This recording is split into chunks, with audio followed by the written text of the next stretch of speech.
Hello students, we are going to continue exercise 14.2. Look at the statement of question number 3.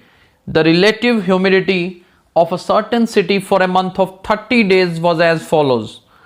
30 days की relative humidity in percentage it is given. ध्यान से देखिए, कुछ values मैं बोल देता हूं जैसे 98.1, 98.6, 99.2. इस तरह से हमारे पास 30 वैल्यूज दे रखी हैं. And there are 3 parts in this question. First part, construct a grouped frequency distribution table. ये हमने बनाना सीखा था तो अभी बनाएंगे, लेकिन इसमें क्लास इंटरवल क्या होना चाहिए, क्लासेस कैसी होनी चाहिए, ये गिवन है. 84 से 86, 86 से 88, तो इस तरह से हम लेके करेंगे. सेकेंड पार्ट है विच मंथ और season do you think this data is about.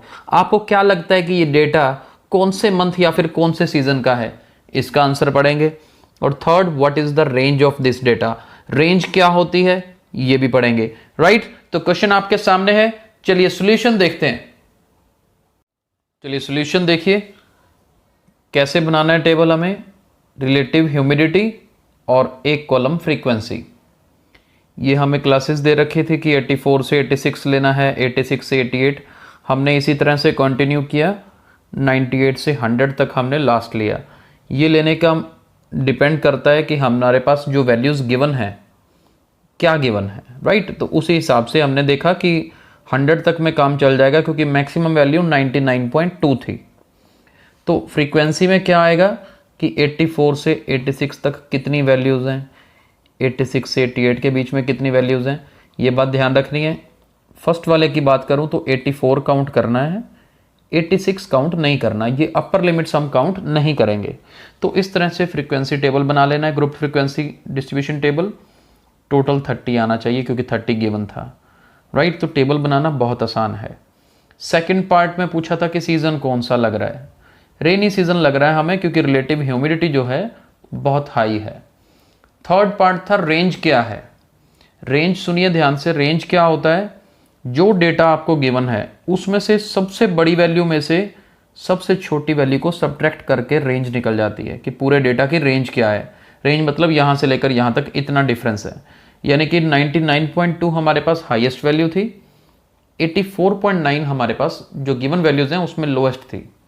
तो सबसे बड़ी वैल्यू में से सबसे छोटी वैल्यू को माइनस किया तो रेंज कितनी आ गई, 14.3. राइट, तो मुश्किल नहीं है ये क्वेश्चन, बहुत आसान है. Let's move to next question. Let us read the statement of question number 4.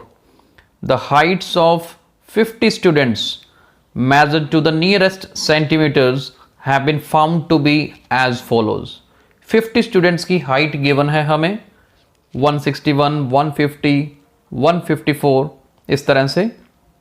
What we need to do, first part, represent the data given above by a grouped frequency distribution table. grouped frequency distribution table बनाना है.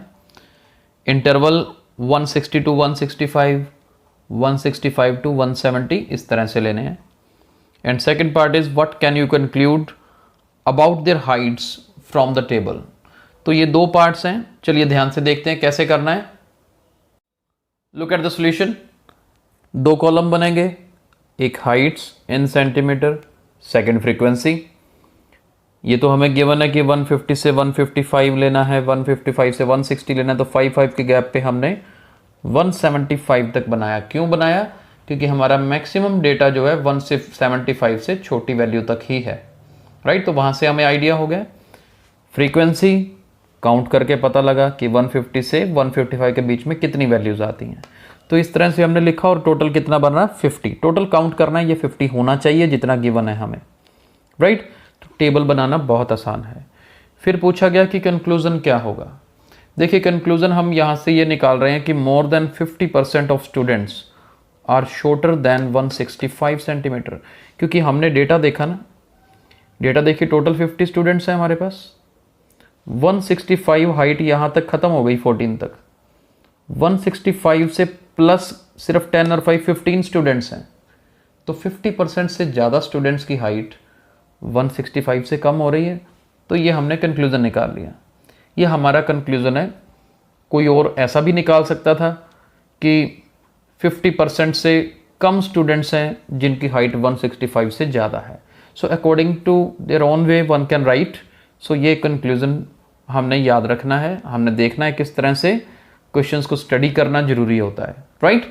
तो I hope आपको आज के दोनों question समझ आए होंगे। हमारे नेक्स्ट लेक्चर में नेक्स्ट क्वेश्चन स्टार्ट करेंगे। Thank you.